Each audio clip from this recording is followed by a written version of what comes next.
بسم الله الرحمن الرحيم. ألف لام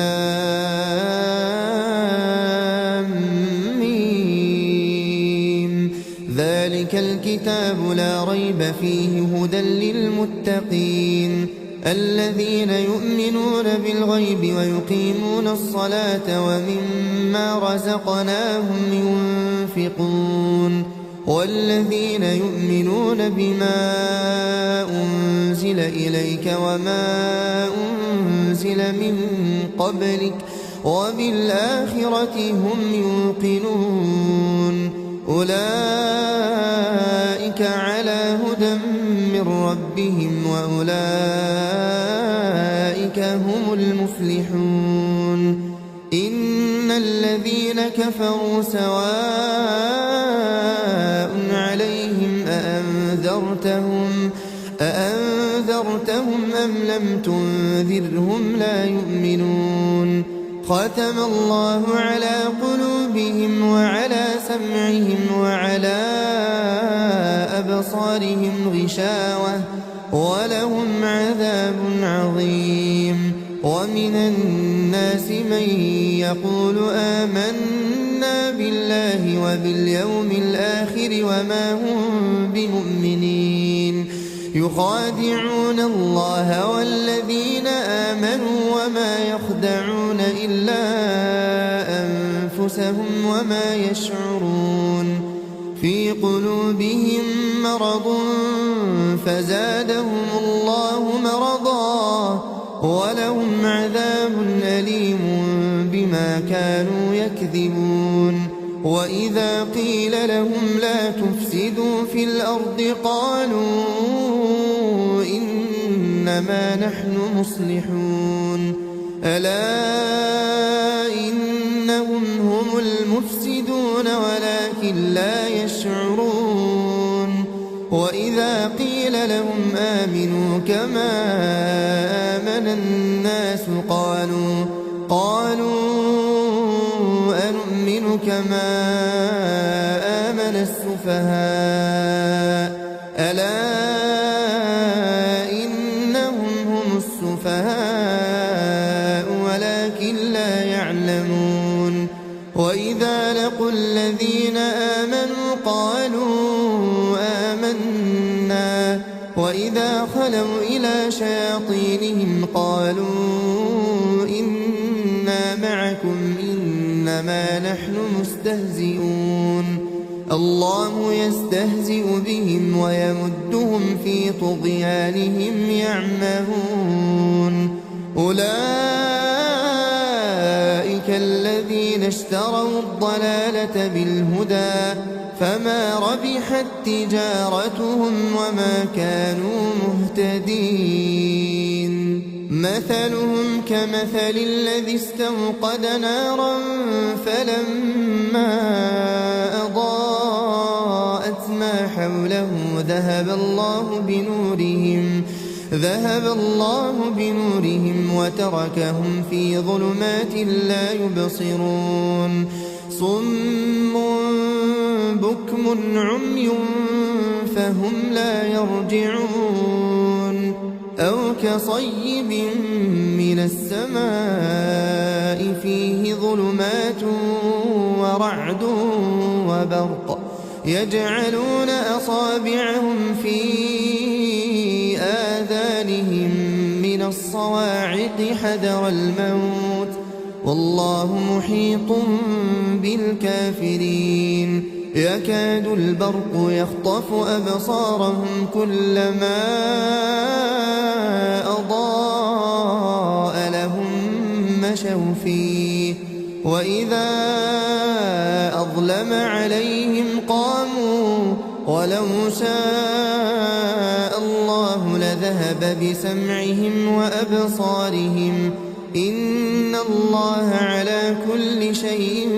قدير يا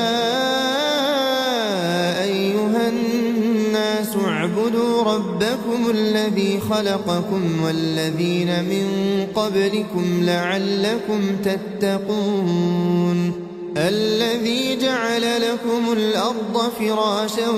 والسماء بناء وأنزل من السماء ماء فأخرج به من الثمرات رزقا لكم فلا تجعلوا لله أندادا وأنتم تعلمون وإن كنتم في ريب مما نزلنا على عبدنا فأتوا بسورة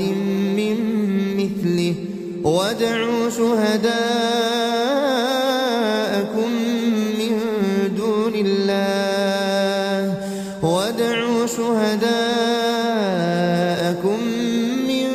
دون الله إن كنتم صادقين فإن لم تفعلوا ولن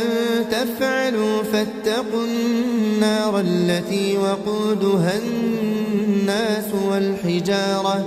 أعدت للكافرين وبشر الذين آمنوا وعملوا الصالحات أن لهم جنات تجري من تحتها الأنهار كلما رزقوا منها من ثمرة رزقا قالوا هذا الذي رزقنا من قبل وأتوا به متشابها ولهم فيها أزواج مطهرة وهم فيها خالدون إن الله لا يستحيي أن يضرب مثلا ما بعوضة فما فوقها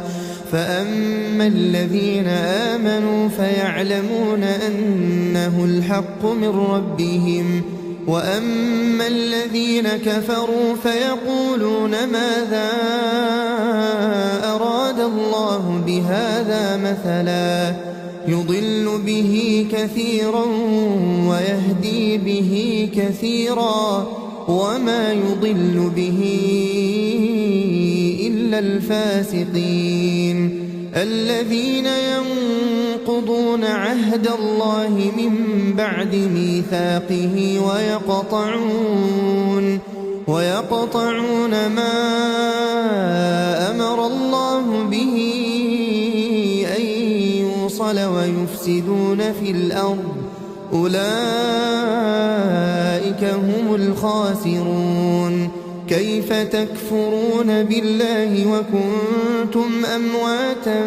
فأحياكم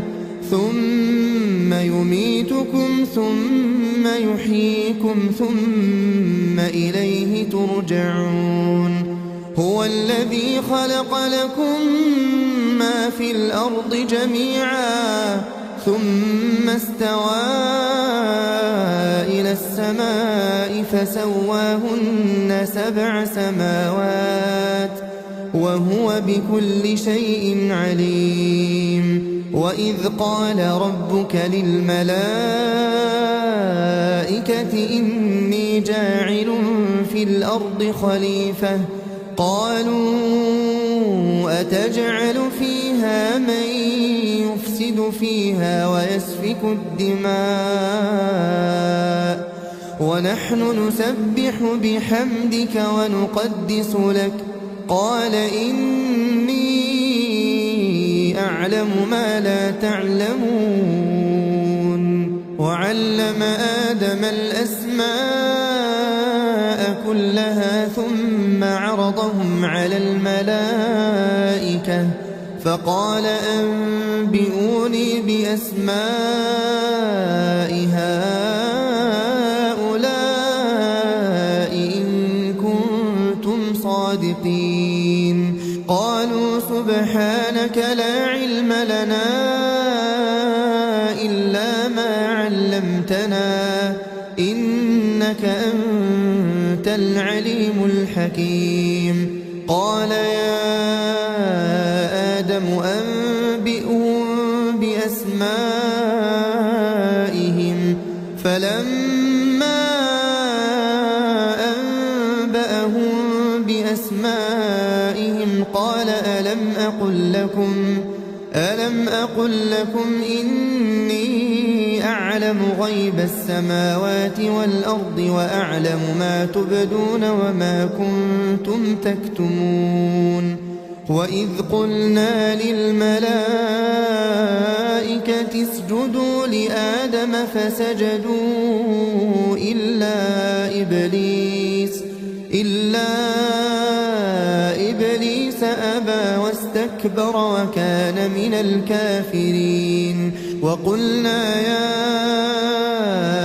آدم اسكن أنت وزوجك الجنة وكلا منها رغدا حيث شئتما ولا تقربا هذه الشجرة فتكونا من الظالمين فأزلهما الشيطان عنها فأخرجهما مما كانا فيه وقلنا اهبطوا بعضكم لبعض عدو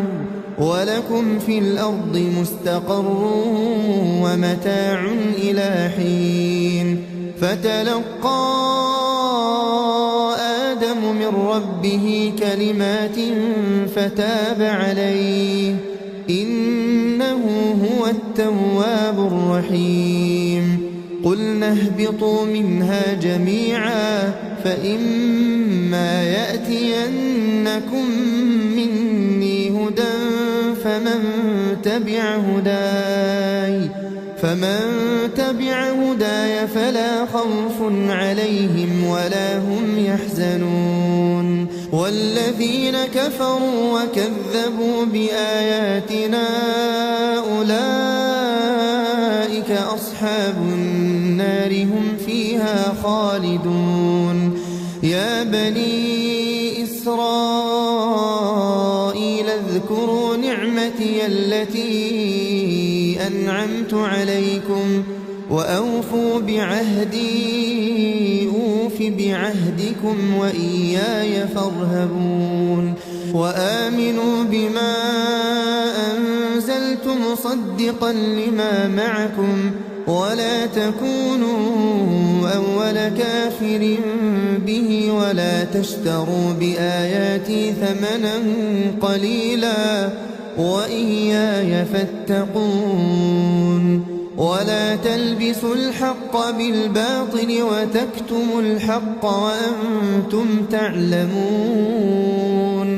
وأقيموا الصلاة وآتوا الزكاة واركعوا مع الراكعين أتأمرون الناس بالبر وتنسون أنفسكم وأنتم تتلون الكتاب أفلا تعقلون واستعينوا بالصبر والصلاة وإنها لكبيرة إلا على الخاشعين الذين يظنون أنهم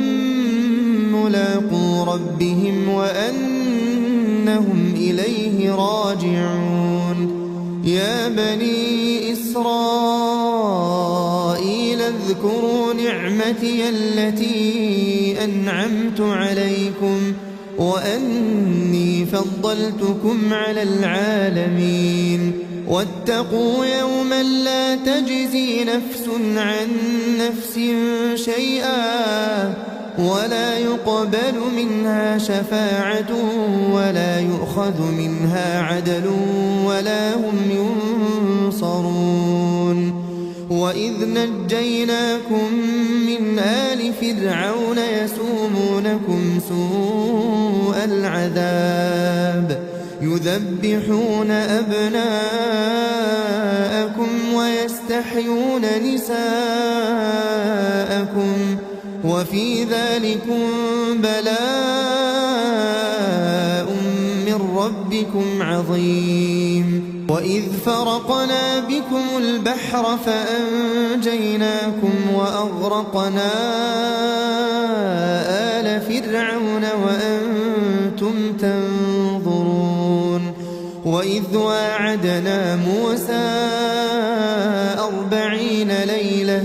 ثم اتخذتم العجل من بعده وأنتم ظالمون ثم عفونا عنكم من بعد ذلك لعلكم تشكرون وإذ آتينا موسى الكتاب والفرقان لعلكم تهتدون وإذ قال موسى لقومه يا قوم إنكم ظلمتم أنفسكم باتخاذكم العجل فتوبوا إلى بارئكم فاقتلوا أنفسكم ذلكم خير لكم عند بارئكم فتاب عليكم إنه هو التواب الرحيم وإذ قلتم يا موسى لن نؤمن لك حتى نرى الله جهرة فأخذتكم الصاعقة وأنتم تنظرون ثم بعثناكم من بعد موتكم لعلكم تشكرون وظللنا عليكم الغمام وأنزلنا عليكم المن والسلوى كلوا من طيبات ما رزقناكم وما ظلمونا ولكن كانوا أنفسهم يظلمون وإذ قلنا ادخلوا هذه القرية فكلوا منها حيث شئتم رغدا وادخلوا الباب سجدا وقولوا حطة نغفر لكم خطاياكم وسنزيد المحسنين فبدل الذين ظلموا قولا غير الذي قيل لهم فأنزلنا على الذين ظلموا رجزا من السماء بما كانوا يفسقون وإذ استسقى موسى لقومه فقلنا اضرب بعصاك الحجر فانفجرت منه 12 عينا قد علم كل أناس مشربهم كلوا واشربوا من رزق الله ولا تعثوا في الأرض مفسدين وإذ قلتم يا موسى لن نصبر على طعام واحد فادع لنا ربك يخرج لنا مما تنبت الأرض من بقلها وقثائها وفومها وعدسها وبصلها قال أتستبدلون الذي هو أدنى بالذي هو خير اهبطوا مصرا فإن لكم ما سألتم وضربت عليهم الذلة والمسكنة وباءوا بغضب من الله ذلك بأنهم كانوا يكفرون بآيات الله ويقتلون النبيين بغير الحق ذلك بما عصوا وكانوا يعتدون إن الذين آمنوا والذين هادوا والنصارى والصابئين من آمن بالله واليوم الآخر وعمل صالحا فلهم أجرهم عند ربهم ولا خوف عليهم ولا هم يحزنون وإذ أخذنا ميثاقكم ورفعنا فوقكم الطور خذوا ما آتيناكم بقوة واذكروا ما فيه لعلكم تتقون ثم توليتم من بعد ذلك فلولا فضل الله عليكم ورحمته لكنتم من الخاسرين ولقد علمتم الذين اعتدوا منكم في السبت فقلنا لهم كونوا قردة خاسئين فجعلناها نكالا لما بين يديها وما خلفها وموعظة للمتقين وإذ قال موسى لقومه إن الله يأمركم أن تذبحوا بقرة قالوا أتتخذنا هزوا قال أعوذ بالله أن أكون من الجاهلين قالوا ادع لنا ربك يبين لنا ما هي قال إنه يقول إنها بقرة لا فارض ولا بكر عوان بين ذلك فافعلوا ما تؤمرون قالوا ادع لنا ربك يبين لنا ما لونها قال إنه يقول إنها بقرة صفراء فاقع لونها تسر الناظرين قالوا ادع لنا ربك يبين لنا ما هي إن البقرة شابه علينا وإنا إن شاء الله لمهتدون قال إنه يقول إنها بقرة لا ذلول تثير الأرض ولا تسقي الحرث مسلمة لا شية فيها قالوا الآن جئت بالحق فذبحوها وما كادوا يفعلون وإذ قتلتم نفسا فادارأتم فيها والله مخرج ما كنتم تكتمون فقلنا اضربوه ببعضها كذلك يحيي الله الموتى ويريكم آياته لعلكم تعقلون ثم قست قلوبكم من بعد ذلك فهي كالحجارة أو أشد قسوة وإن من الحجارة لما يتفجر منه الأنهار وإن منها لما يشقق فيخرج منه الماء وإن منها لما يهبط من خشية الله وما الله بغافل عما تعملون أفتطمعون أن يؤمنوا لكم وقد كان فريق منهم يسمعون كلام الله ثم يحرفونه من بعد ما عقلوه وهم يعلمون وإذا لقوا الذين آمنوا قالوا آمنا وإذا خلا بعضهم إلى بعض قالوا أتحدثونهم بما فتح الله عليكم ليحاجوكم به عند ربكم أفلا تعقلون أولا يعلمون أن الله يعلم ما يسرون وما يعلنون ومنهم أميون لا يعلمون الكتاب إلا أماني وإن هم إلا يظنون فويل للذين يكتبون الكتاب بأيديهم ثم يقولون هذا من عند الله ليشتروا به ثمنا قليلا فويل لهم مما كتبت أيديهم وويل لهم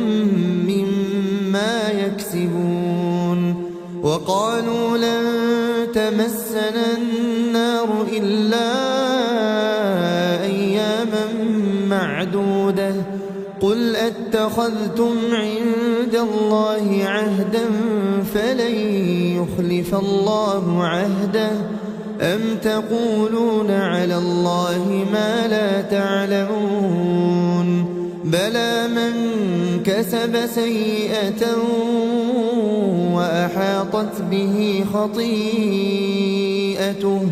فأولئك أصحاب النار هم فيها خالدون والذين آمنوا وعملوا الصالحات أولئك أصحاب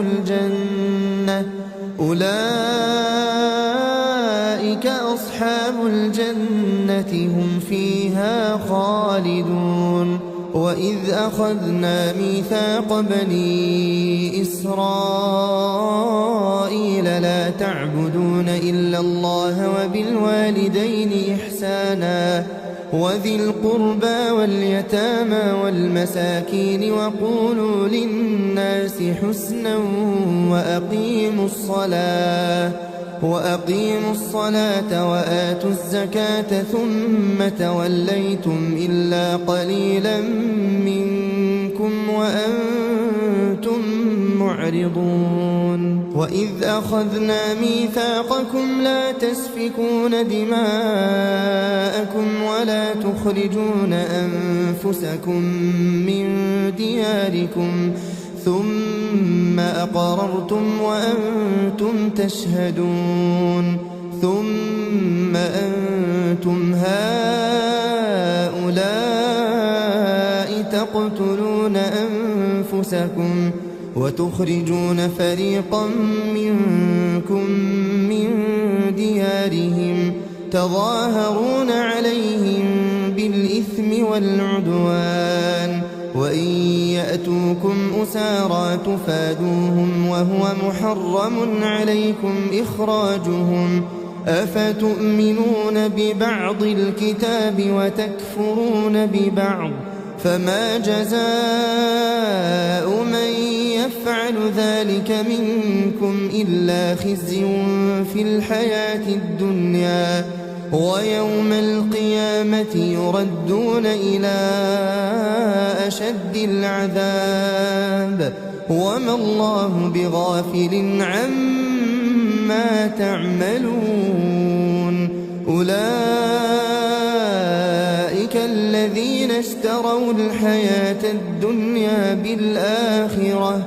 فلا يخفف عنهم العذاب ولا هم ينصرون ولقد آتينا موسى الكتاب وقفينا من بعده بالرسل وآتينا عيسى ابن مريم البينات وأيدناه بروح القدس أفكلما جاءكم رسول بما لا تهوى أنفسكم استكبرتم ففريقا كذبتم وفريقا تقتلون وقالوا قلوبنا غلف بل لعنهم الله بكفرهم فقليلا ما يؤمنون ولما جاءهم كتاب من عند الله مصدق لما معهم وكانوا من قبل يستفتحون على الذين كفروا فلما جاءهم ما عرفوا كفروا به فلعنة الله على الكافرين بئس ما اشتروا به أنفسهم أن يكفروا بما أنزل الله بغيا أن ينزل الله من فضله على من يشاء من عباده فباءوا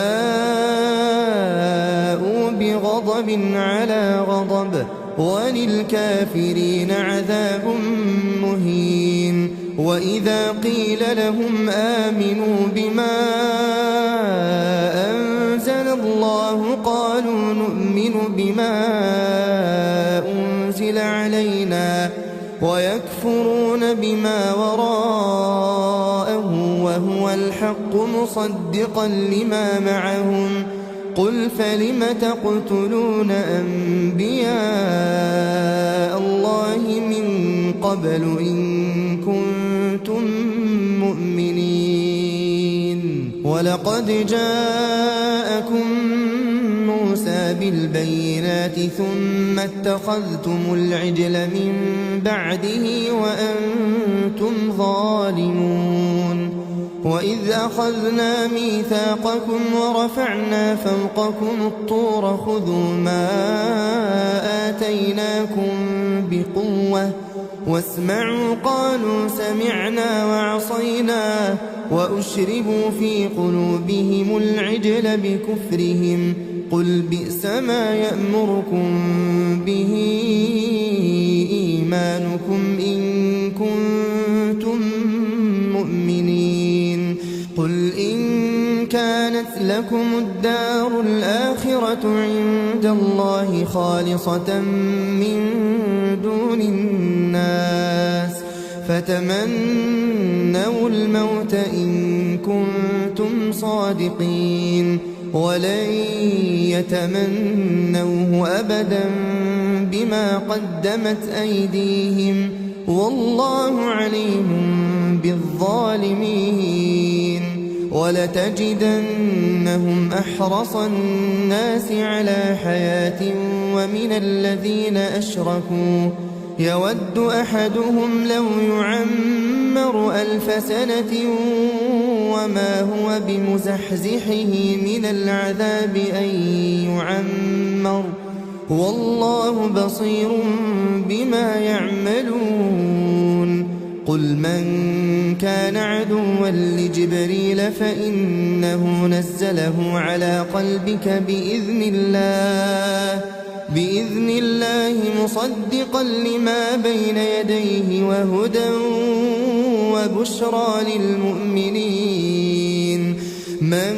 كان عدوا لله وملائكته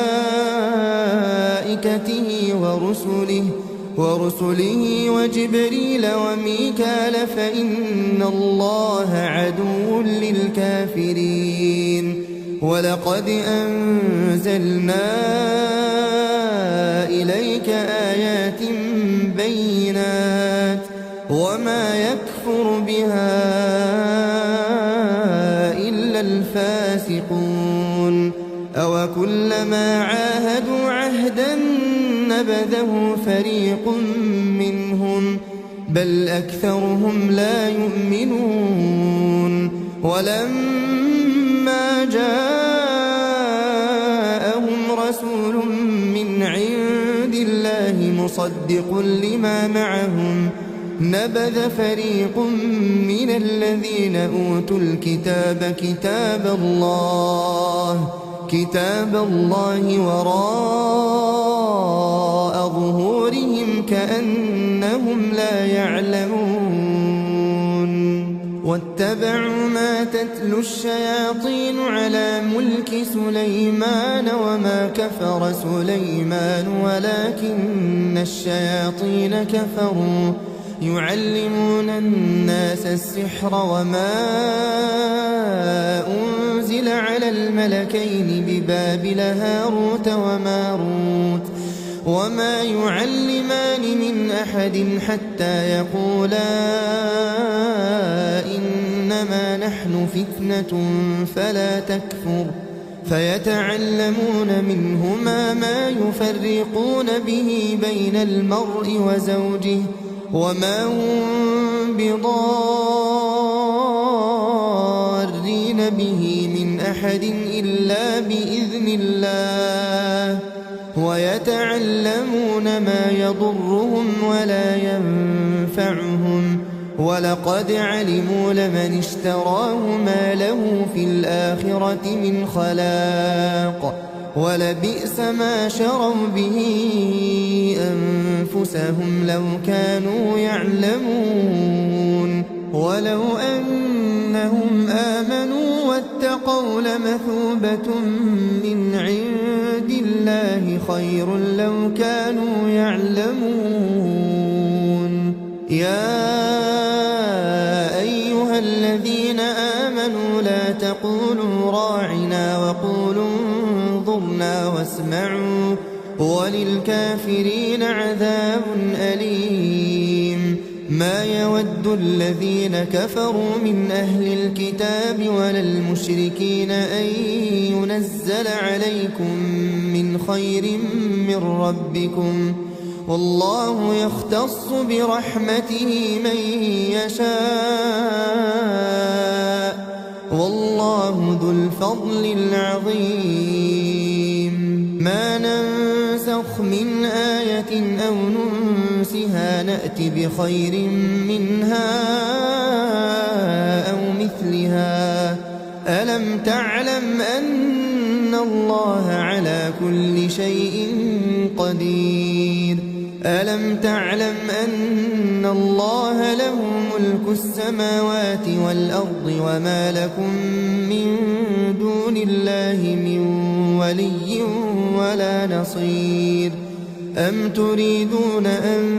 تسألوا رسولكم كما سئل موسى من قبل؟ ومن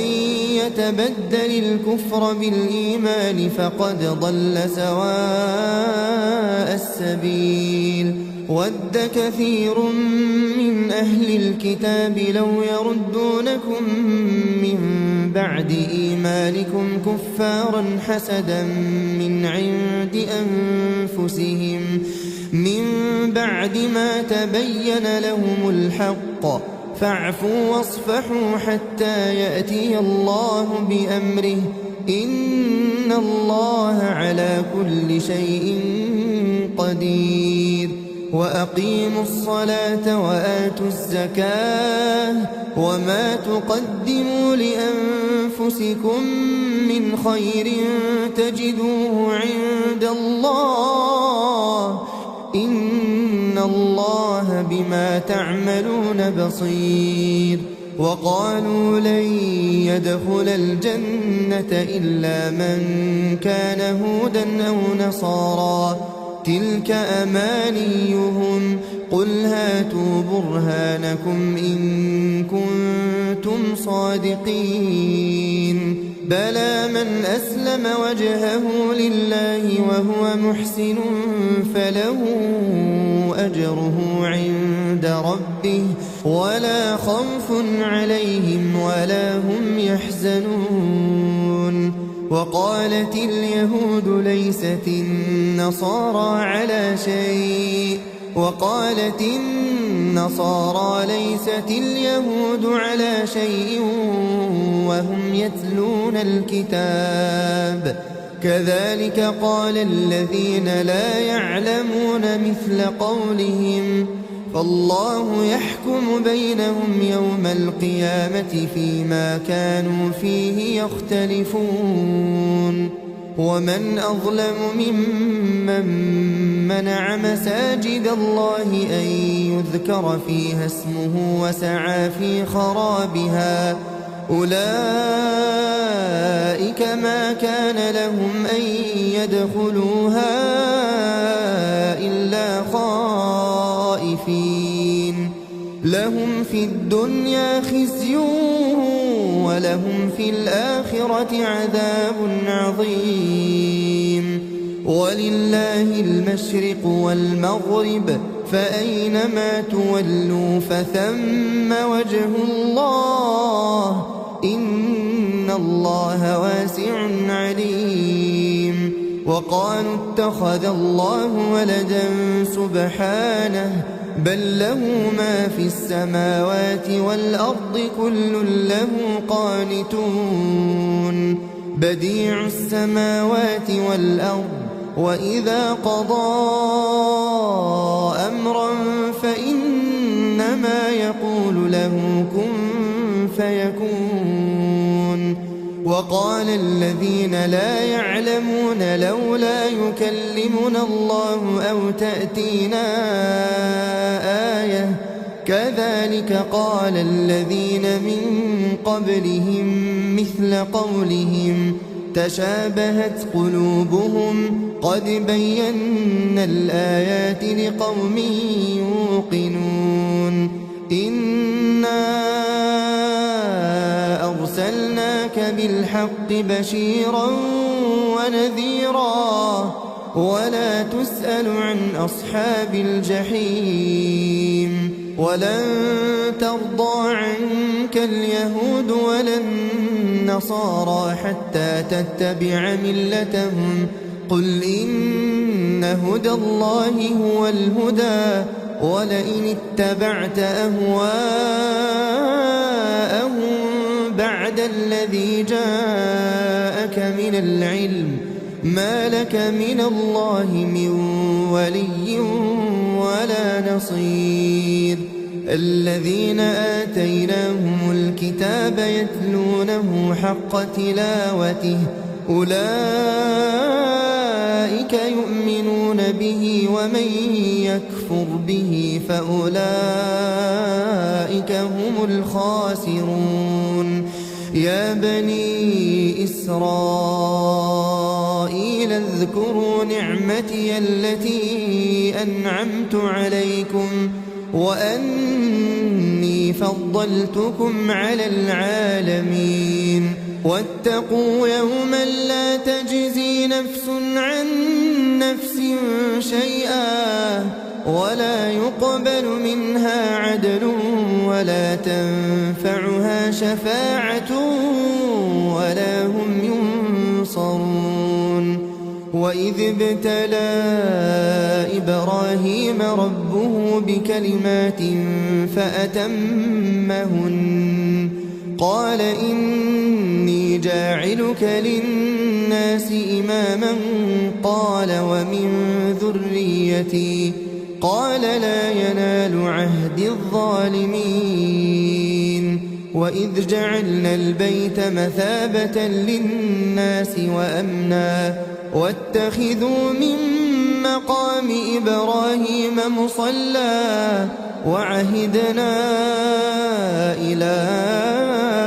إبراهيم وإسماعيل أن طهر بيتي للطائفين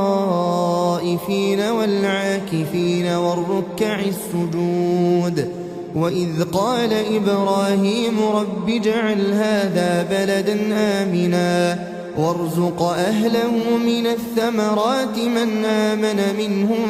بالله واليوم الآخر قال ومن كفر فأمتعه قليلا ثم أضطره إلى عذاب النار وبئس المصير وإذ يرفع إبراهيم القواعد من البيت وإسماعيل ربنا تقبل منا إنك أنت السميع العليم ربنا وجعلنا مسلمين لك ومن ذريتنا أمة مسلمة لك وأرنا مناسكنا وتب علينا إنك أنت التواب الرحيم ربنا وابعث فيهم رسولا منهم يتلو عليهم آياتك ويعلمهم الكتاب والحكمة ويزكيهم إنك أنت العزيز الحكيم ومن يرغب عن ملة إبراهيم إلا من سفه نفسه ولقد اصطفيناه في الدنيا وإنه في الآخرة لمن الصالحين إذ قال له ربه أسلم قال أسلمت لرب العالمين ووصى بها إبراهيم بنيه ويعقوب يا بني إن الله اصطفى لكم الدين فلا تموتن إلا وأنتم مسلمون أم كنتم شهداء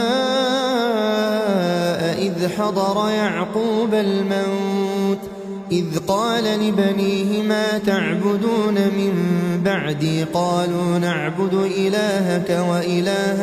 آبائك إبراهيم وإسماعيل وإسحاق إلها واحدا ونحن له مسلمون تلك أمة قد خلت لها ما كسبت ولكم ما كسبتم ولا تسألون عما كانوا يعملون وقالوا كونوا هودا أو نصارى تهتدوا قل بل ملة إبراهيم حنيفا وما كان من المشركين قولوا آمنا بالله وما أنزل إلينا وما أنزل إلى إبراهيم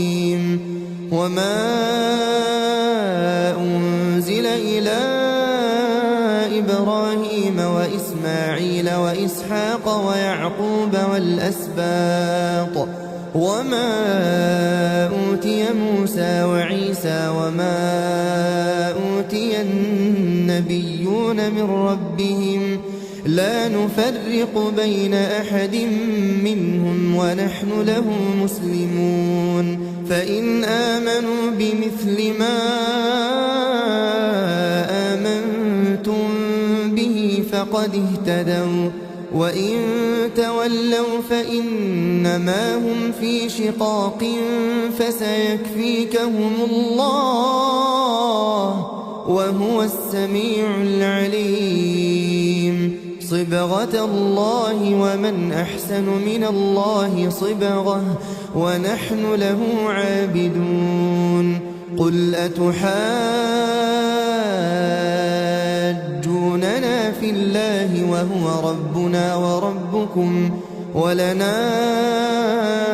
أعمالنا ولكم أعمالكم ونحن له مخلصون أم تقولون إن إبراهيم وإسماعيل وإسحاق ويعقوب والأسباط كانوا هودا أو نصارى قل أنتم أعلم أم الله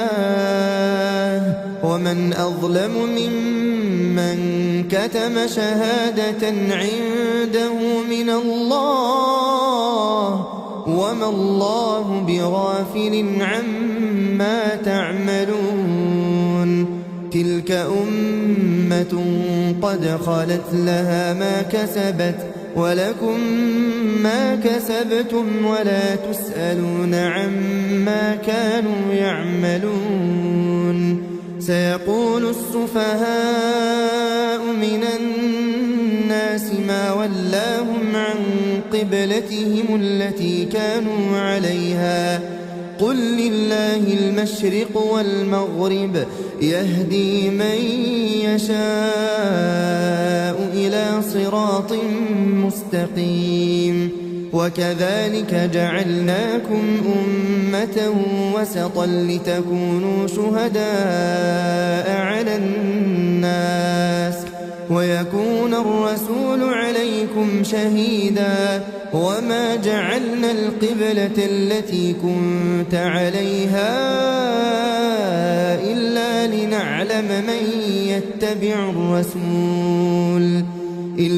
لنعلم من يتبع الرسول ممن ينقلب على عقبيه وإن كانت لكبيرة إلا على الذين هدى الله وما كان الله ليضيع إيمانكم إن الله بالناس لرءوف رحيم قد نرى تقلب وجهك في السماء فلنولينك قبلة ترضاها فول وجهك شطر المسجد الحرام وحيث ما كنتم فولوا وجوهكم شطره وإن الذين أوتوا الكتاب ليعلمون أنه الحق من ربهم وما الله بغافل عما يعملون ولئن أتيت الذين أوتوا الكتاب بكل آية ما تبعوا قبلتك وما أنت بتابع قبلتهم وما بعضهم بتابع قبلة بعض ولئن اتبعت أهواءهم من بعد ما جاءك من العلم إنك إذا لمن الظالمين. الذين آتيناهم الكتاب يعرفونه كما يعرفون أبناءهم وإن فريقا منهم ليكتمون الحق وهم يعلمون. الحق من ربك فلا تكونن من الممترين. ولكل وجهة هو موليها فاستبقوا الخيرات أينما تكونوا يأت بكم الله جميعا إن الله على كل شيء قدير. ومن حيث خرجت فول وجهك شطر المسجد الحرام وإنه للحق من ربك وما الله بغافل عما تعملون. ومن حيث خرجت فول وجهك شطر المسجد الحرام وحيث ما كنتم فولوا وجوهكم شطره لئلا يكون للناس عليكم حجة إلا الذين ظلموا منهم فلا تخشوهم واخشوني ولأتم نعمتي عليكم ولعلكم تهتدون. كما أرسلنا فيكم رسولا منكم يتلو عليكم آياتنا ويزكيكم ويعلمكم الكتاب والحكمة ويعلمكم ما لم تكونوا تعلمون. فاذكروني أذكركم واشكروا لي ولا تكفرون.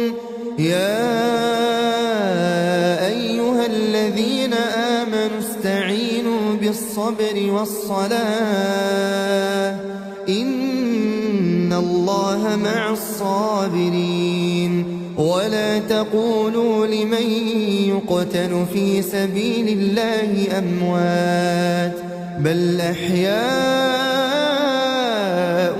ولكن لا تشعرون. ولنبلونكم بشيء من الخوف والجوع ونقص من الأموال والأنفس والثمرات وبشر الصابرين الذين إذا أصابتهم مصيبة قالوا إنا لله وإنا إليه راجعون. أولئك عليهم صلوات من ربهم ورحمة وأولئك هم المهتدون. إن الصفا والمروة من شعائر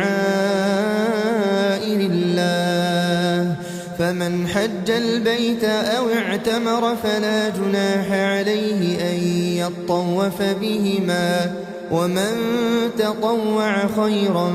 فإن الله شاكر عليم. إن الذين يكتمون ما أنزلنا من البينات والهدى من بعد ما بيناه للناس في الكتاب أولئك يلعنهم الله ويلعنهم اللاعنون إلا الذين تابوا وأصلحوا وبينوا فأولئك أتوب عليهم وأنا التواب الرحيم. إن الذين كفروا وماتوا وهم كفار أولئك عليهم لعنة الله والملائكة والناس أجمعين خالدين فيها لا يخفف عنهم العذاب ولا هم ينظرون وإلهكم إله واحد لا إله إلا هو الرحمن الرحيم إن في خلق السماوات والأرض واختلاف الليل والنهار والفلك التي تجري في البحر بما ينفع الناس وما أنزل الله من السماء من ماء فأحيا به الأرض بعد موتها وبث فيها من كل دابة وتصريف الرياح والسحاب المسخر بين السماء والأرض لآيات لقوم يعقلون ومن الناس من يتخذ من دون الله أندادا يحبونهم كحب الله والذين آمنوا أشد حبا لله ولو يرى الذين ظلموا إذ يرون العذاب أن القوة لله جميعا وأن الله شديد العذاب إذ تبرأ الذين اتبعوا من الذين اتبعوا ورأوا العذاب وتقطعت بهم الأسباب وقال الذين اتبعوا لو أن لنا كرة فنتبرأ منهم كما تبرأوا منا كذلك يريهم الله أعمالهم حسرات عليهم وما هم بخارجين من النار يا أيها الناس كلوا مما في الأرض حلالا طيبا ولا تتبعوا خطوات الشيطان إنه لكم عدو مبين إنما يأمركم بالسوء والفحشاء وأن تقولوا على الله ما لا تعلمون وإذا قيل لهم اتبعوا ما أنزل الله قالوا بل نتبع ما ألفينا عليه آباءنا أولو كان آباؤهم لا يعقلون شيئا ولا يهتدون ومثل الذين كفروا كمثل الذي ينعق بما لا يسمع إلا دعاء ونداء صم بكم عمي فهم لا يعقلون يا أيها الذين آمنوا كلوا من طيبات ما رزقناكم واشكروا لله إن كنتم إياه تعبدون إنما حرم عليكم الميتة والدم ولحم الخنزير وما أهل به لغير الله فمن اضطر غير باغ ولا عاد فلا إثم عليه إن الله غفور رحيم إن الذين يكتمون ما أنزل الله من الكتاب ويشترون به ثمنا قليلا أولئك ما يأكلون في بطونهم إلا النار ولا يكلمهم الله يوم القيامة ولا يزكيهم ولهم عذاب أليم. أولئك الذين اشتروا الضلالة بالهدى والعذاب بالمغفرة فما أصبرهم على النار. ذلك بأن الله نزل الكتاب بالحق وإن الذين اختلفوا في الكتاب لفي شقاق بعيد. ليس البر أن تولوا وجوهكم قبل المشرق والمغرب ولكن البر من آمن بالله واليوم الآخر والملائكة والكتاب والنبيين وآتى المال على حبه ذوي القربى واليتامى والمساكين وابن السبيل والسائلين وفي الرقاب وأقام الصلاة وآتى الزكاة والموفون بعهدهم إذا عاهدوا والصابرين في البأساء والضراء وحين البأس. أولئك الذين صدقوا وأولئك هم المتقون. يا أيها الذين آمنوا كتب عليكم القصاص في القتلى الحر بالحر والعبد بالعبد والأنثى بالأنثى فمن عفي له من أخيه شيء فاتباع بالمعروف وأداء إليه بإحسان ذلك تخفيف من ربكم ورحمة فمن اعتدى بعد ذلك فله عذاب أليم. ولكم في القصاص حياة يا أولي الألباب لعلكم تتقون. كتب عليكم إذا حضر أحدكم الموت إن ترك خيرا الوصية للوالدين والأقربين بالمعروف حقا على المتقين. فمن بدله بعدما سمعه فإنما إثمه على الذين يبدلونه إن الله سميع عليم. فمن خاف من موص جنفا أو إثما فأصلح بينهم فلا إثم عليه إن الله غفور رحيم. يا أيها الذين آمنوا كتب عليكم الصيام كما كتب على الذين من قبلكم لعلكم تتقون. أياما معدودات فمن كان منكم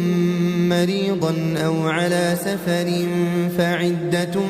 من أيام أخر وعلى الذين يطيقونه فدية طعام مسكين فمن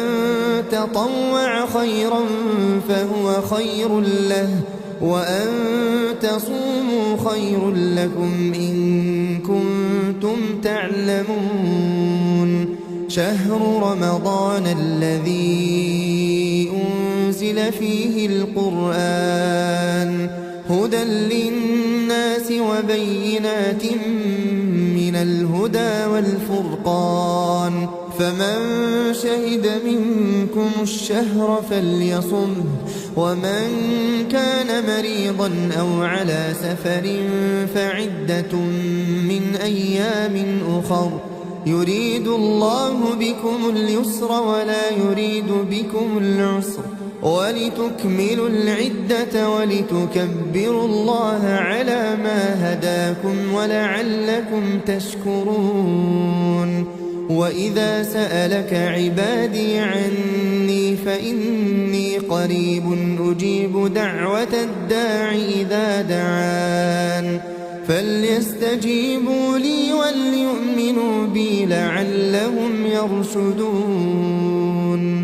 أحل لكم ليلة الصيام الرفث إلى نسائكم هن لباس لكم وأنتم لباس لهن علم الله أنكم كنتم تختانون أنفسكم فتاب عليكم وعفى عنكم فالآن باشروهن وابتغوا ما كتب الله لكم وكلوا واشربوا حتى يتبين لكم الخيط الأبيض من الخيط الأسود من الفجر ثم أتموا الصيام إلى الليل ولا تباشروهن وأنتم عاكفون في المساجد تلك حدود الله فلا تقربوها كذلك يبين الله آياته للناس لعلهم يتقون. ولا تأكلوا أموالكم بينكم بالباطل وتدلوا بها إلى الحكام لتأكلوا فريقا من أموال الناس بالإثم وأنتم تعلمون. يسألونك عن الأهلة قل هي مواقيت للناس والحج وليس البر بأن تأتوا البيوت من ظهورها ولكن البر من اتقى وأتوا البيوت من أبوابها واتقوا الله لعلكم تفلحون. وقاتلوا في سبيل الله الذين يقاتلونكم ولا تعتدوا إن الله لا يحب المعتدين. واقتلوهم حيث ثقفتموهم وأخرجوهم من حيث أخرجوكم والفتنة أشد من القتل ولا تقاتلوهم عند المسجد الحرام حتى يقاتلوكم فيه فإن قاتلوكم فاقتلوهم كذلك جزاء الكافرين. فإن انتهوا فإن الله غفور رحيم. وقاتلوهم حتى لا تكون فتنة ويكون الدين لله فإن انتهوا فلا عدوان إلا على الظالمين. الشهر الحرام بالشهر الحرام والحرمات قصاص فمن اعتدى عليكم فاعتدوا عليه بمثل ما اعتدى عليكم واتقوا الله واعلموا أن الله مع المتقين. وأنفقوا في سبيل الله ولا تلقوا بأيديكم إلى التهلكة وأحسنوا إن الله يحب المحسنين. وأتموا الحج والعمرة لله فإن أحصرتم فما استيسر من الهدي ولا تحلقوا رؤوسكم حتى يبلغ الهدي محله فمن كان منكم مريضا أو به أذى من رأسه ففدية من صيام أو صدقة أو نسك فإذا أمنتم فمن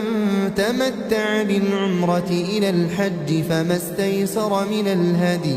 فمن لم يجد فصيام 3 أيام في الحج و7 إذا رجعتم تلك 10 كاملة ذلك لمن لم يكن أهله حاضر المسجد الحرام. واتقوا الله واعلموا أن الله شديد العقاب. الحج أشهر معلومات فمن فرض فيهن الحج فلا رفث ولا فسوق ولا جدال في الحج وما تفعلوا من خير يعلمه الله وتزودوا فإن خير الزاد التقوى واتقون يا أولي الألباب ليس عليكم جناح أن تبتغوا فضلا من ربكم فإذا أفضتم من عرفات فاذكروا الله عند المشعر الحرام واذكروه كما هداكم وإن كنتم من قبله لمن الضالين ثم أفيضوا من حيث أفاض الناس واستغفروا الله إن الله غفور رحيم فإذا قضيتم مناسككم فاذكروا الله كذكركم آباءكم أو أشد ذكرا فمن الناس من يقول ربنا آتنا في الدنيا وما له في الآخرة من خلاق ومنهم من يقول ربنا آتنا في الدنيا حسنة وفي الآخرة حسنة وقنا عذاب النار أولئك لهم نصيب مما كسبوا والله سريع الحساب واذكروا الله في أيام معدودات فمن تعجل في يومين فلا إثم عليه ومن تأخر فلا إثم عليه لمن اتقى واتقوا الله واعلموا أنكم إليه تحشرون ومن الناس من يعجبك قوله في الحياة الدنيا ويشهد الله على ما في قلبه وهو ألد الخصام وإذا تولى سعى في الأرض ليفسد فيها ويهلك الحرث والنسل والله لا يحب الفساد وإذا قيل له اتق الله أخذته العزة بالإثم فحسبه جهنم ولبئس المهاد ومن الناس من يشري نفسه ابتغاء مرضات الله والله رؤوف بالعباد يا أيها الذين آمنوا ادخلوا في السلم كافة ولا تتبعوا خطوات الشيطان إنه لكم عدو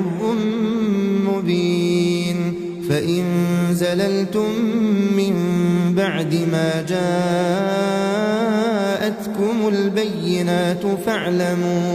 فاعلموا أن الله عزيز حكيم هل ينظرون إلا أن يأتيهم الله في ظلل من الغمام والملائكة وقضي الأمر وإلى الله ترجع الأمور سل بني إسرائيل كم آتيناهم من آية بينة ومن يبدل نعمة الله من بعد ما جاءته فإن الله شديد العقاب زين للذين كفروا الحياة الدنيا ويسخرون من الذين آمنوا والذين اتقوا فوقهم يوم القيامة والله يرزق من يشاء بغير حساب. كان الناس أمة واحدة فبعث الله النبيين مبشرين ومنذرين وأنزل معهم الكتاب بالحق ليحكم بين الناس فيما اختلفوا فيه وما اختلف فيه إلا الذين أوتوه من بعد ما جاءتهم البينات بغيا بينهم فهدى الله الذين آمنوا لما اختلفوا فيه من الحق بإذنه والله يهدي من يشاء إلى صراط مستقيم. أم حسبتم أن تدخلوا الجنة ولما يأتكم مثل الذين خلوا من قبلكم مستهم البأساء والضراء وزلزلوا حتى يقول الرسول والذين آمنوا معه متى نصر الله ألا إن نصر الله قريب. يسألونك ماذا ينفقون قل ما أنفقتم من خير فللوالدين والأقربين واليتامى والمساكين وابن السبيل وما تفعلوا من خير فإن الله به عليم. كتب عليكم القتال وهو كره لكم وعسى أن تكرهوا شيئا وهو خير لكم وعسى أن تحبوا شيئا وهو شر لكم والله يعلم وأنتم لا تعلمون. يسألونك عن الشهر الحرام قتال فيه قل قتال فيه كبير وصد عن سبيل الله وكفر به والمسجد الحرام وإخراج أهله منه أكبر عند الله والفتنة أكبر من القتل ولا يزالون يقاتلونكم حتى يردوكم عن دينكم إن استطاعوا ومن يرتدد منكم عن دينه فيمت وهو كافر فأولئك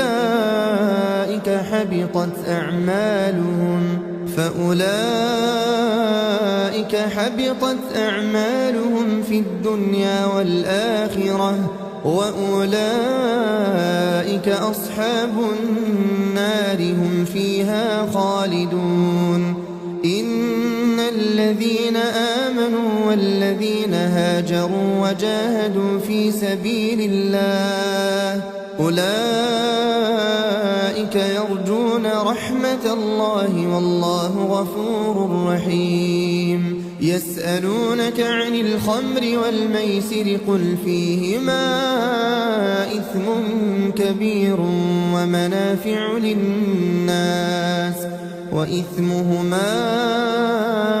أكبر من نفعهما ويسألونك ماذا ينفقون قل العفو كذلك يبين الله لكم الآيات لعلكم تتفكرون في الدنيا والآخرة. ويسألونك عن اليتامى قل إصلاح لهم خير وإن تخالطوهم فإخوانكم والله يعلم المفسد من المصلح ولو شاء الله لأعنتكم إن الله عزيز حكيم. ولا تنكحوا المشركات حتى يؤمنوا ولأمة مؤمنة خير من مشركة ولو أعجبتكم ولا تنكحوا المشركين حتى يؤمنوا ولعبد مؤمن خير من مشرك ولو أعجبكم أولئك يدعون إلى النار والله يدعو إلى الجنة والمغفرة بإذنه ويبين آياته للناس لعلهم يتذكرون ويسألونك عن المحيض قل هو أذى فاعتزلوا النساء في المحيض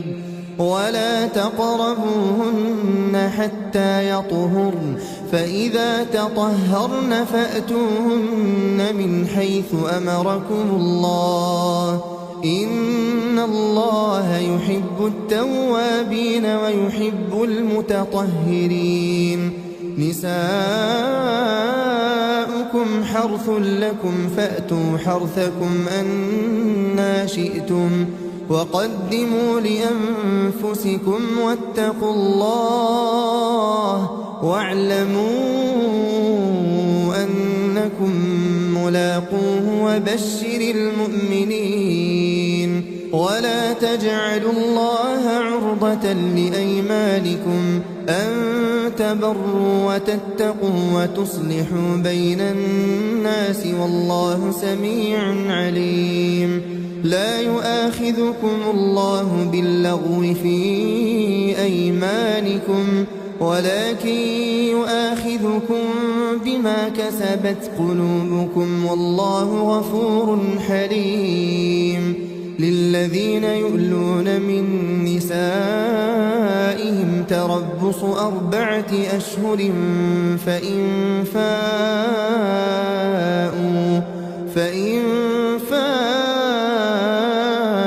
فإن الله غفور رحيم وإن عزموا الطلاق فإن الله سميع عليم والمطلقات يتربصن بأنفسهن 3 قروء ولا يحل لهن أن يكتمن ما خلق الله في أرحامهن إن كن يؤمن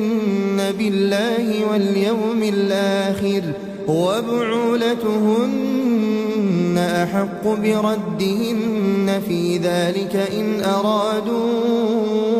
إصلاحا ولهن مثل الذي عليهن بالمعروف وللرجال عليهن درجة والله عزيز حكيم الطلاق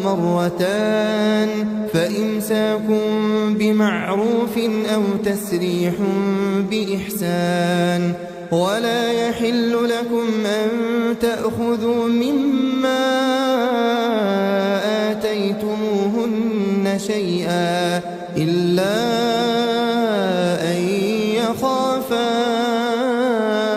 ألا يقيما حدود الله فإن خفتم ألا يقيما حدود الله فلا جناح عليهما فيما افتدت به تلك حدود الله فلا تعتدوها ومن يتعد حدود الله فأولئك هم الظالمون فإن طلقها فلا تحل له من بعد حتى تنكح زوجا غيره فإن طلقها فلا جناح عليهما أن يتراجعا إن ظنا أن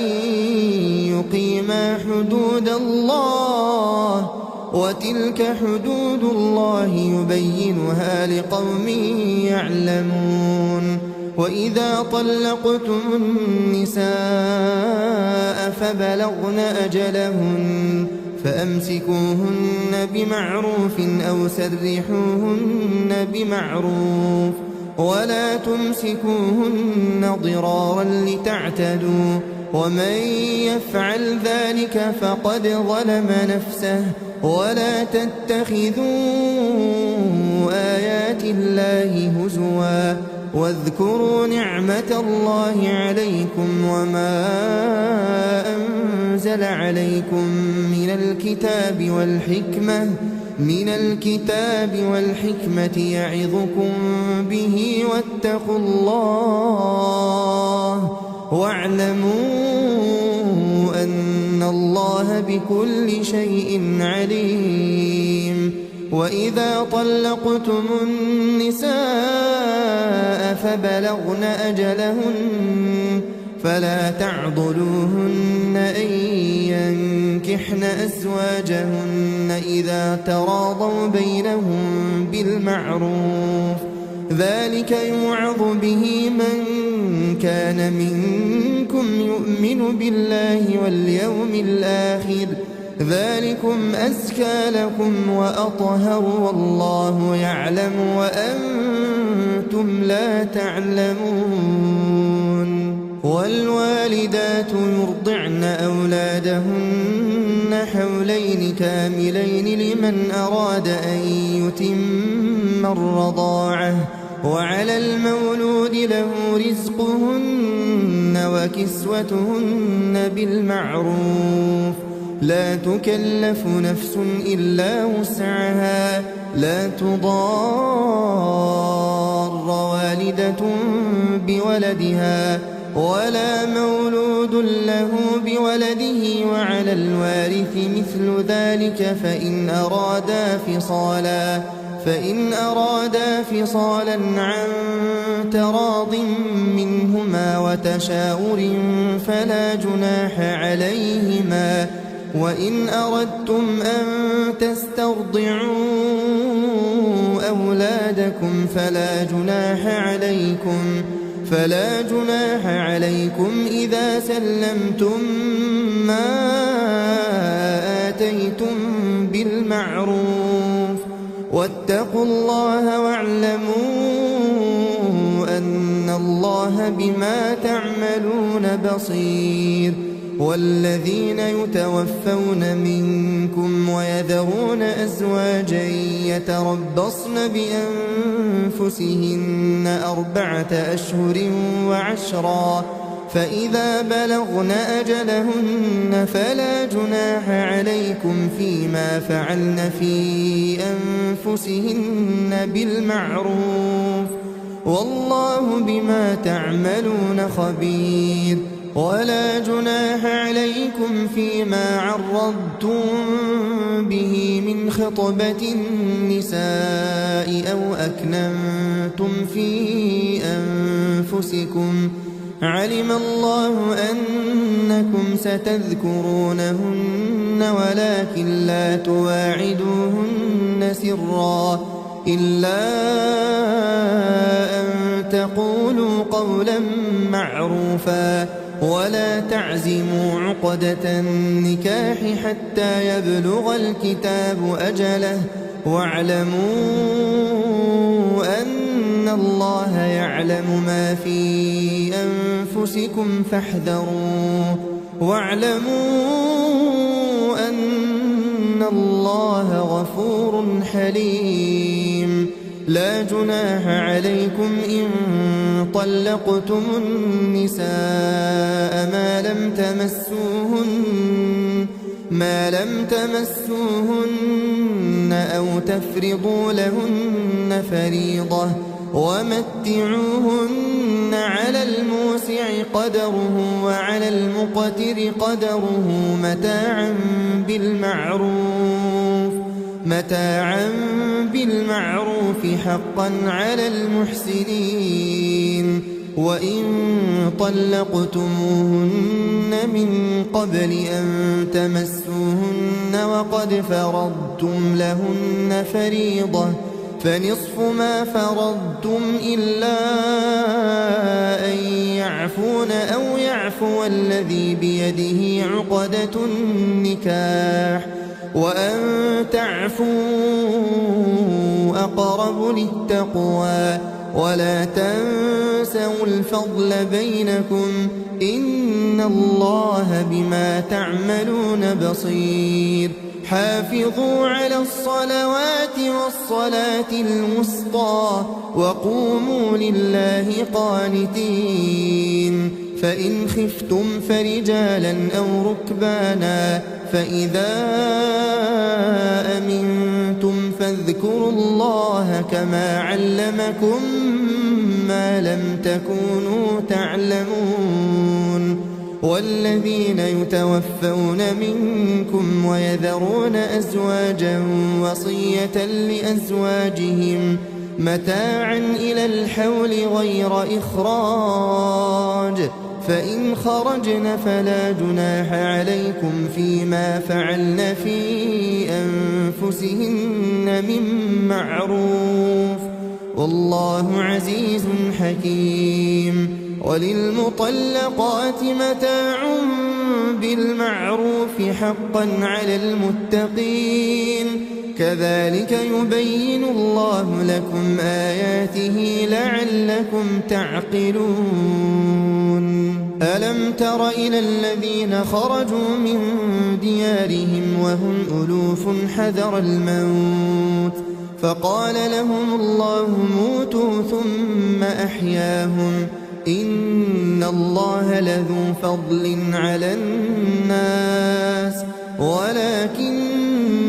أكثر الناس لا يشكرون وقاتلوا في سبيل الله واعلموا أن الله سميع عليم من ذا الذي يقرض الله قرضا حسنا فيضاعفه له أضعافا كثيرة والله يقبض ويبسط وإليه ترجعون ألم تر إلى الملأ من بني إسرائيل من بعد موسى إذ قالوا لنبي لهم ابعث لنا ملكا نقاتل في سبيل الله قال هل عسيتم إن كتب عليكم القتال ألا تقاتلوا قالوا وما لنا ألا نقاتل في سبيل الله وقد أخرجنا من ديارنا وأبنائنا فلما كتب عليهم القتال تولوا إلا قليلا منهم والله عليم بالظالمين وقال لهم نبيهم إن الله قد بعث لكم طالوت ملكا قالوا أنى يكون له الملك علينا ونحن أحق بالملك منه ولم يؤت سعة من المال قال إن الله اصطفاه عليكم وزاده بسطة في العلم والجسم والله يؤتي ملكه من يشاء والله واسع عليم وقال لهم نبيهم إن آية ملكه أن يأتيكم التابوت فيه سكينة من ربكم وبقية مما ترك آل موسى وآل هارون تحمله الملائكة إن في ذلك لآية لكم إن كنتم مؤمنين فلما فصل طالوت بالجنود قال إن الله مبتليكم بنهر فمن شرب منه فليس مني ومن لم يطعمه فإنه مني إلا من اغترف غرفة بيده فشربوا منه إلا قليلا منهم فلما جاوزه هو والذين آمنوا معه قالوا لا طاقة لنا اليوم بجالوت وجنوده قال الذين يظنون أنهم ملاقو الله كم من فئة قليلة غلبت فئة كثيرة بإذن الله والله مع الصابرين. ولما برزوا لجالوت وجنوده قالوا ربنا أفرغ علينا صبرا وثبت أقدامنا وانصرنا على القوم الكافرين فهزموهم بإذن الله وقتل داود جالوت وآتاه الله الملك والحكمة وعلمه مما يشاء ولولا دفع الله الناس بعضهم ببعض لفسدت الأرض ولكن الله ذو فضل على العالمين. تلك آيات الله نتلوها عليك بالحق وإنك لمن المرسلين. تلك الرسل فضلنا بعضهم على بعض منهم من كلم الله ورفع بعضهم درجات وآتينا عيسى ابن مريم البينات وأيدناه بروح القدس ولو شاء الله ما اقتتل الذين من بعدهم من بعد ما جاءتهم البينات ولكن اختلفوا فمنهم من آمن ومنهم من كفر ولو شاء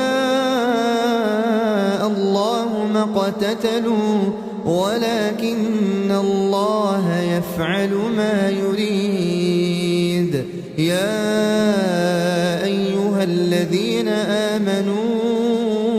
أنفقوا مما رزقناكم من قبل أن يأتي يوم لا بيع فيه ولا خلة ولا شفاعة والكافرون هم الظالمون. الله لا إله إلا هو الحي القيوم لا تأخذه سنة ولا نوم له ما في السماوات وما في الأرض من ذا الذي يشفع عنده إلا بإذنه يعلم ما بين أيديهم وما خلفهم ولا يحيطون بشيء من علمه إلا بما شاء وسع كرسيه السماوات والأرض ولا يئوده حفظهما وهو العلي العظيم. لا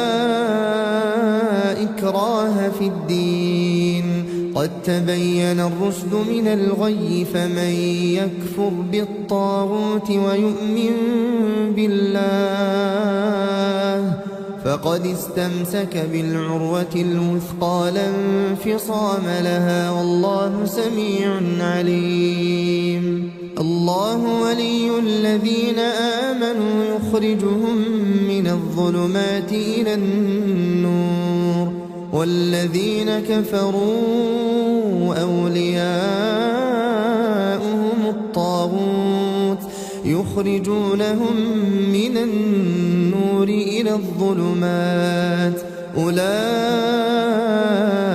أولئك أصحاب النار هم فيها خالدون ألم تر إلى الذي حاج إبراهيم في ربه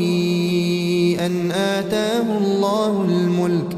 إذ قال إبراهيم ربي الذي يحيي ويميت قال أنا أحيي وأميت قال إبراهيم فإن الله يأتي بالشمس من المشرق فأت بها من المغرب فبهت الذي كفر والله لا يهدي القوم الظالمين أو كالذي مر على قرية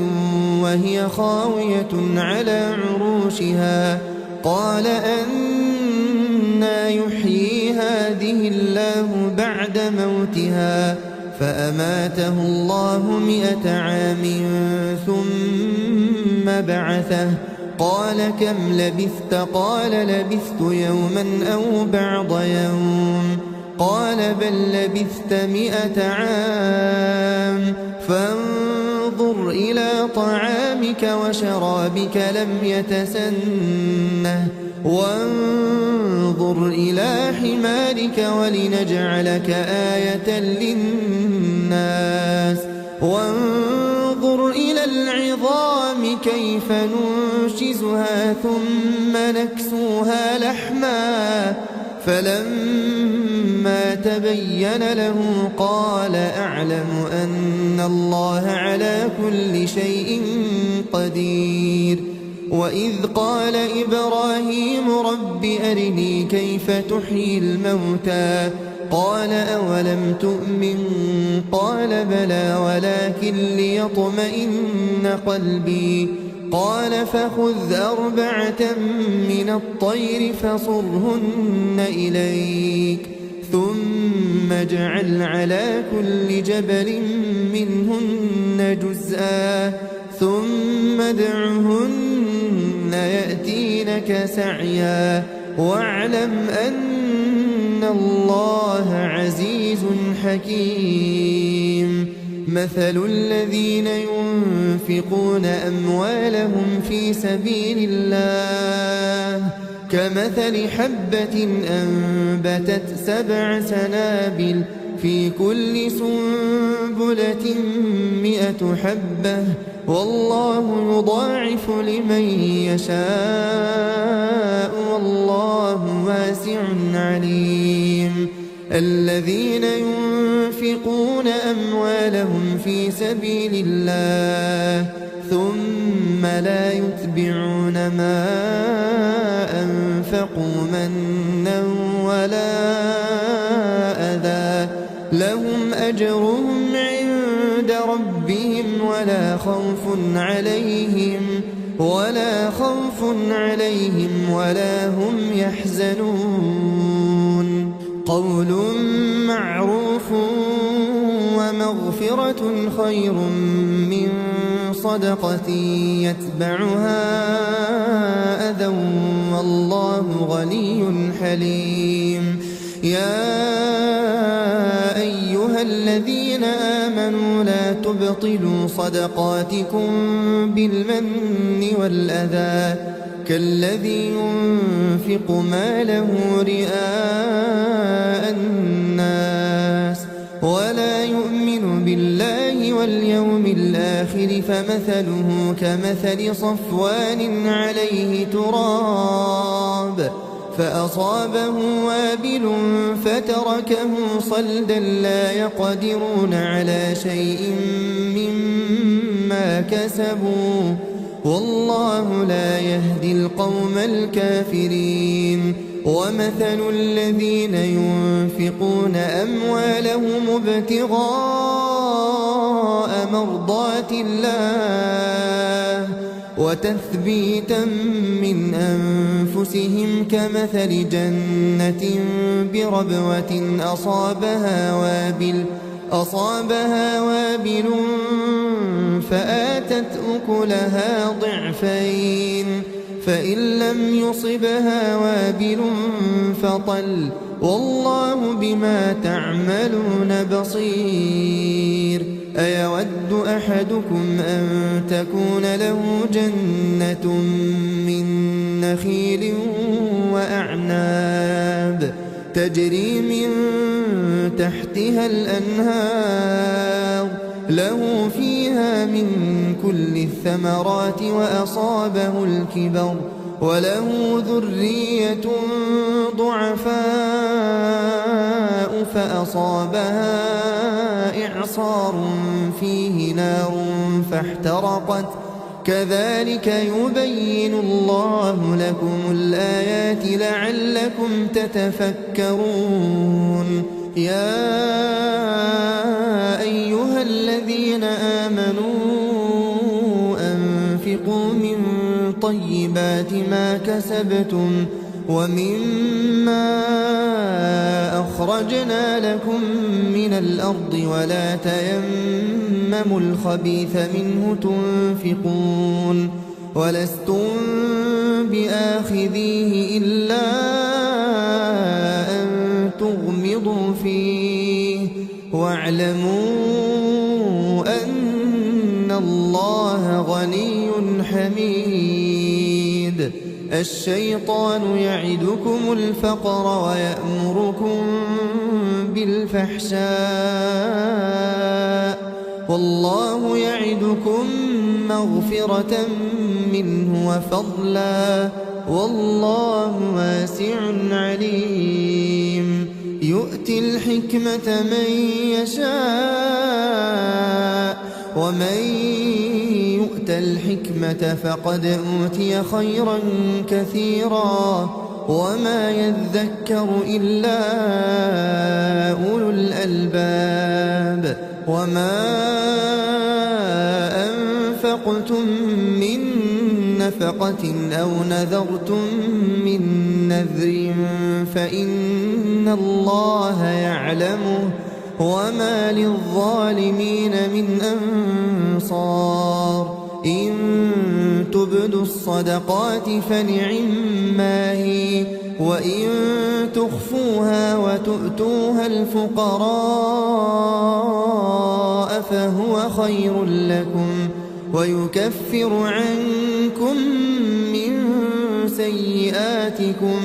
والله بما تعملون خبير ليس عليك هداهم ولكن الله يهدي من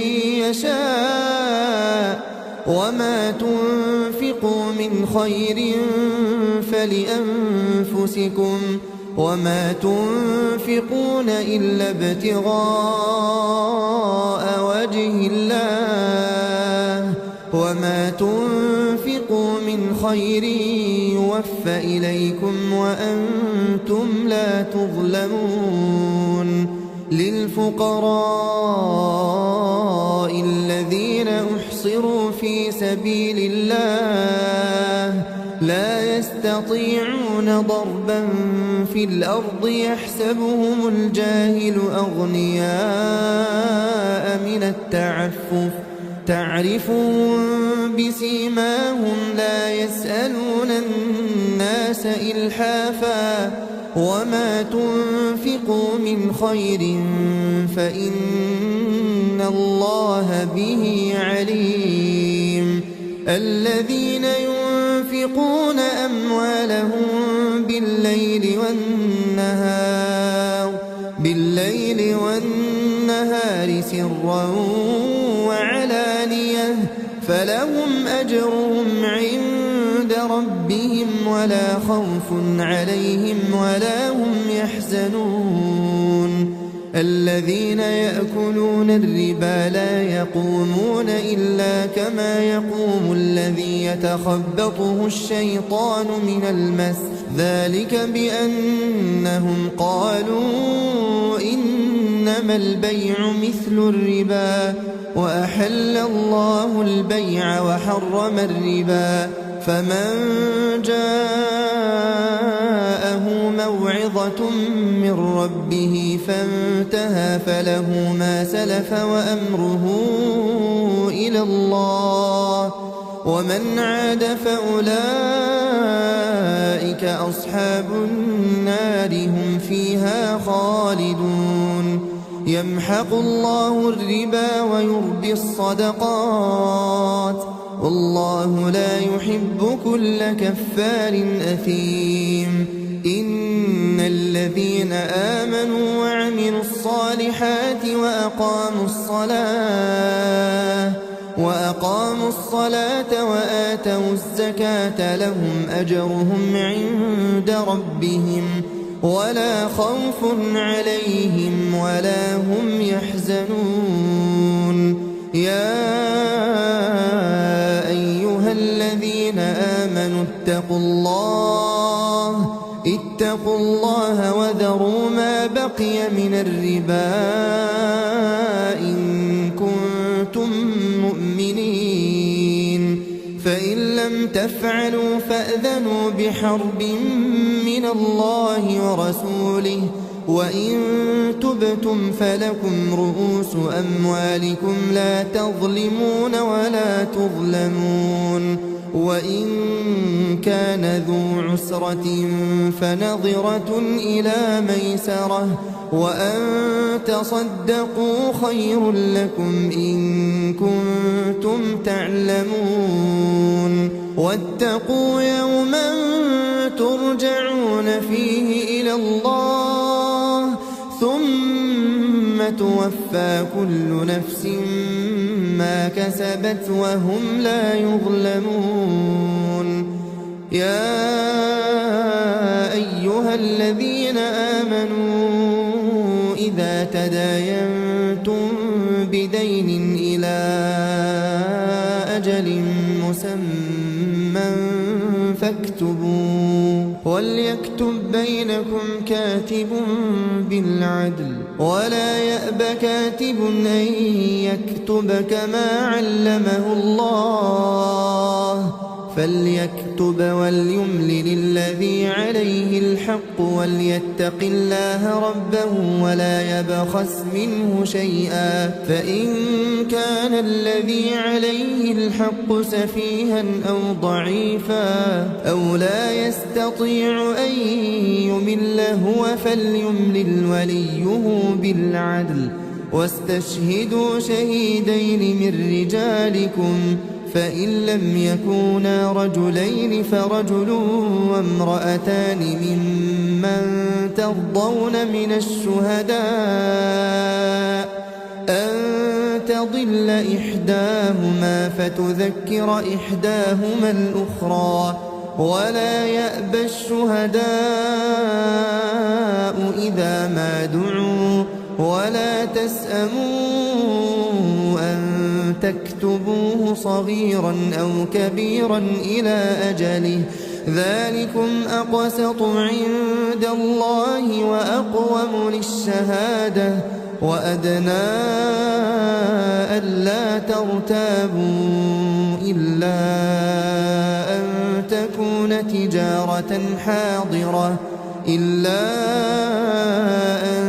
تكون تجارة حاضرة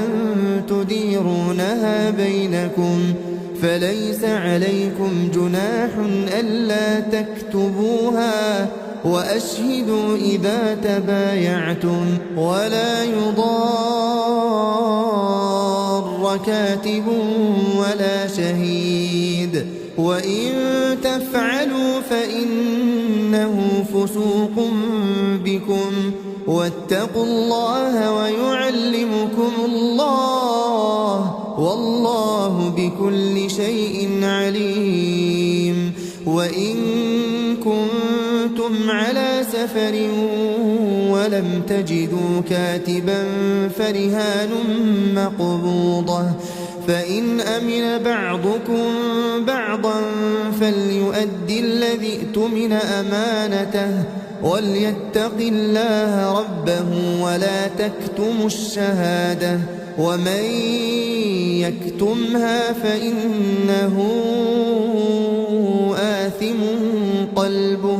والله بما تعملون عليم لله ما في السماوات وما في الأرض وإن تبدوا ما في أنفسكم أو تخفوه يحاسبكم